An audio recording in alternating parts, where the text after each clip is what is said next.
Ace ha sido uno de los personajes que ha logrado trascender en el fandom de One Piece. Su gran carisma, diseño excepcional y su historia tan interesante han hecho que a día de hoy, a pesar de que han pasado más de 10 años de su muerte, mantenga a mucha gente cautivada con todas sus características. Posterior a los eventos de Marineford, supimos de la existencia de Sabo, un personaje con un pasado íntimamente vinculado a los que creíamos que eran solo dos hermanos, con una historia bastante interesante y la que pensamos que era una muerte trágica más para la obra que enriquece el trasfondo de Luffy y Ace. Sin embargo, ahora lo vemos como el principal promotor del movimiento revolucionario más grande que ha tenido la obra hasta ahora, pero tan solo unos arcos antes de ser llamado el Emperador de las Llamas nos revelarían que nunca estuvo muerto. Posterior a eso, consume la fruta de su difunto hermano y dijo en varias oportunidades que iba a heredar su voluntad. Viendo esto, ¿cómo crees que los fans de Ace se tomaron todas estas cosas?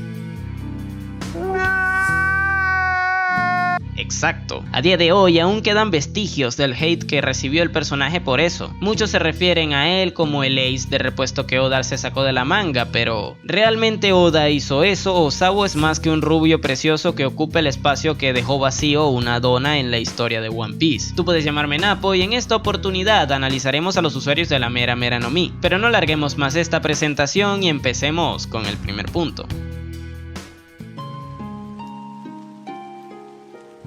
Como bien sabemos, si algo se le da bien a nuestro pana Ichiro Oda es hacer pasados trágicos, y obviamente ni Sabo ni Ace escaparían de todo esto, así que hablemos un poquito de ese conjunto de cosas que le sucedieron antes del presente de la historia. Empecemos con Sabo. Su trasfondo es muy interesante, puesto que a pesar de que es la típica historia del rico que se siente mejor rodeado de pobres, encaja perfecto con el contexto de lo que se nos cuenta, además de que gracias a esto vemos lo maduro que es el personaje. Bueno, maduro tomando en cuenta los dos que tenía al lado, ya que fue capaz de alejarse de ellos para evitar un mal mayor, siendo una decisión bastante racional. Sin embargo, él no se quedó con eso, ya que tampoco dejó su sueño de lado. Siempre supo que el mar le iba a dar la libertad que quería, por lo que emprendió su viaje antes de tiempo, y eso le terminó pasando factura. Hasta aquí quedaría una historia muy redonda, puesto que tras su muerte marcaría un antes y un después en la vida de sus hermanos, cosa que les unió más en su relación y les dio un choque de realidad en sus aventuras, además de que él mismo cumplió con transmitir ese mensaje de que el dinero no te da felicidad, y de que la verdadera familia es la que te aprecia por lo que eres y no por lo que puedes llegar a ser. Por otro lado tenemos a Ace, quien desde siempre tuvo que vivir con el estigma de ser el hijo de Roger. Esto obviamente le terminó afectando en cómo se apercibía, tanto así como para hacer que su sueño sea el volverse lo suficientemente fuerte como para que le conozcan por sus hazañas y no por las acciones de su padre. Esta idea terminó reforzándose tras la que él creyó que fue la muerte de Sabo, ya que al igual que él también terminó siendo una víctima del destino. Esto le obligó a volverse más fuerte, porque ahora tendría que cumplir su sueño no solo por sí mismo, sino también por el que su hermano muerto nunca llegó a cumplir. Ace siempre tuvo condicionantes que le afectaron. Por esta misma razón, entre los tres hermanos era el más odioso, ya que el mismo mundo le obligó a crearse una coraza para no ser lastimado. Sin embargo, siempre fue bueno de corazón, ya que como también vimos en ese flashback, al principio evitaba a Luffy. Sin embargo, luego de darse cuenta que de cierta manera le estaba haciendo sufrir lo mismo que él sufría, se hizo responsable de sus acciones y lo aceptó como su hermano.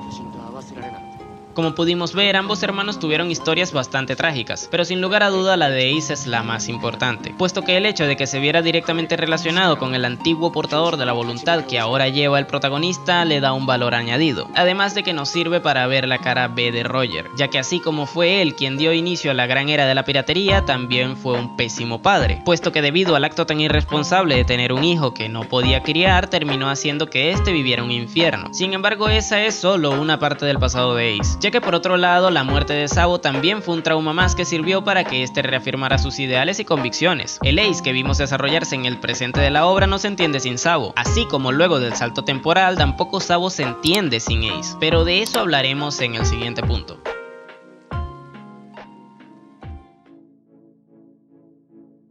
Como bien sabemos, en el arco de Dressrosa, Sabo vuelve a verse involucrado de forma directa en la trama principal de la historia. Por medio de una justificación un tanto forzada, el ahora revolucionario regresó de entre los muertos. Solo que ahora ha cambiado sus prioridades. Tiene un compromiso como jefe de personal del grupo opositor al gobierno mundial, pero su responsabilidad más grande es una que él mismo se impuso luego de enterarse de la muerte de Ace. Debe cuidar del único hermano que le queda, y aunque eso no significa que deberá estar encima de este sobreprotegiéndolo, ciertamente pondrá como su prioridad la supervivencia del mismo antes que cualquier otra cosa, para así no tener que volver a pasar por aquella situación que aún a día de hoy le sigue haciendo sentir culpable. ¿Qué habría pasado si hubiera estado presente en Marineford? Es una duda que nunca podrá responderse. Es por esta razón que digo que Sabo tampoco se entiende sin Ace. Son personajes que se retroalimentan entre sí. Sin embargo, en cuestiones de desarrollo, Ace sí que es un poco más independiente, puesto que sí, él también tiene como base de su caracterización el haber perdido a su hermano, pero esto dio pie a que se dieran muchas otras situaciones. Ace salió al mar ansioso por demostrar lo que valía, al mundo y sobre todo a sí mismo. Y debido a esa ambición, poco a poco ese mundo lo iría reconociendo. Llegar a Wano y enfrentarse a Jinbe durante varios días fueron razones suficientes para que Barba Blanca dejara de lado el hecho de que aquel novato impulsivo le haya retado en múltiples oportunidades y lo metiera en su barco. Estando ya en la tripulación de quien en vida fue el hombre más fuerte del mundo, pudo sentirse nuevamente en casa, pero otra vez la muerte se llevaría a otro miembro de su familia, solo que ahora sí que tendría la fuerza suficiente para hacerle frente a eso que le hizo daño. Ace fue a vengarse de Barba Negra por haber matado a Thatch, creyendo que así podría demostrarse a sí mismo que se había vuelto lo suficientemente fuerte como para proteger a su familia, sin darse cuenta que ese camino le llevaría a presenciar todo lo que su familia era capaz de hacer para protegerle a él, y posteriormente morir para hacer eso mismo,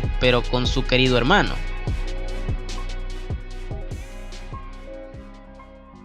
Sin duda alguna, el desarrollo de Ace es sublime. Mucha gente lo critica por ser un personaje impulsivo, pero eso es totalmente congruente tomando en cuenta los estigmas que este lleva. En el caso de Sabo, su desarrollo sí que es bastante simple. Sin embargo, el hecho de que haya vivido entre la nobleza le da mucho más juego al autor para lo que se viene en la historia, pero de eso hablaremos en el siguiente punto. No sin antes recordarte que si te está gustando el video puedes dejarme un buen like y suscribirte, eso sí me ayuda muchísimo, así como también dejarme un comentario como lo hizo mi pana Angel, al cual le mando un fuerte abrazo cósmico berenjenil. Pero bueno, sigamos con el video.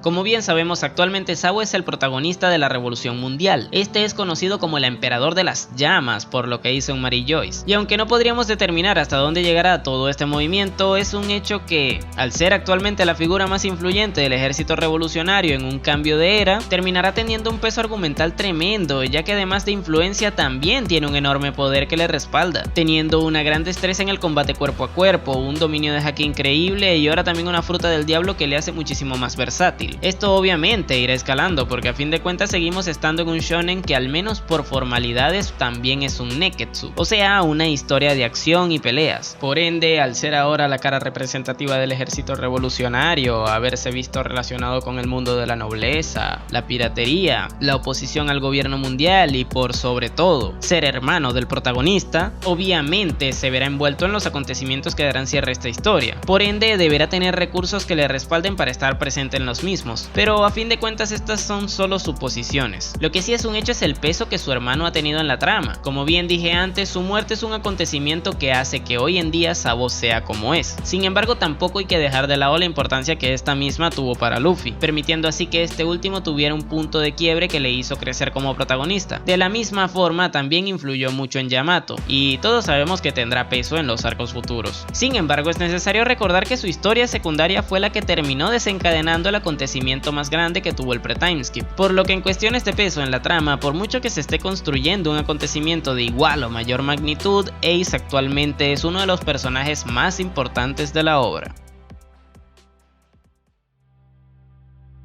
Luego de haber desarrollado esos 3 puntos, creo que queda bien claro que al menos para la historia son 2 personajes con finalidades distintas. El trasfondo de Ace dio pie a que presenciemos la cara B de Roger, mientras que el de Sabo nos da más contexto de la nobleza en ese mundo. A través de sus respectivos desarrollos vemos como uno es el creador y protagonista del acontecimiento más grande del pre-timeskip, mientras que con el otro vemos la influencia que tuvo dicho acontecimiento en la que probablemente será la gran guerra final. Ciertamente son personajes con un carácter similar, y el hecho de que Sabo haya vuelto convenientemente luego de la muerte de Ace no ayuda a que le perciban de una forma distinta a solo ser la dona de repuesto. Lo curioso es que en caso de que el Emperador de las Llamas sobreviva a la guerra final, terminaría convirtiendo a Ace en el Sabo versión de prueba.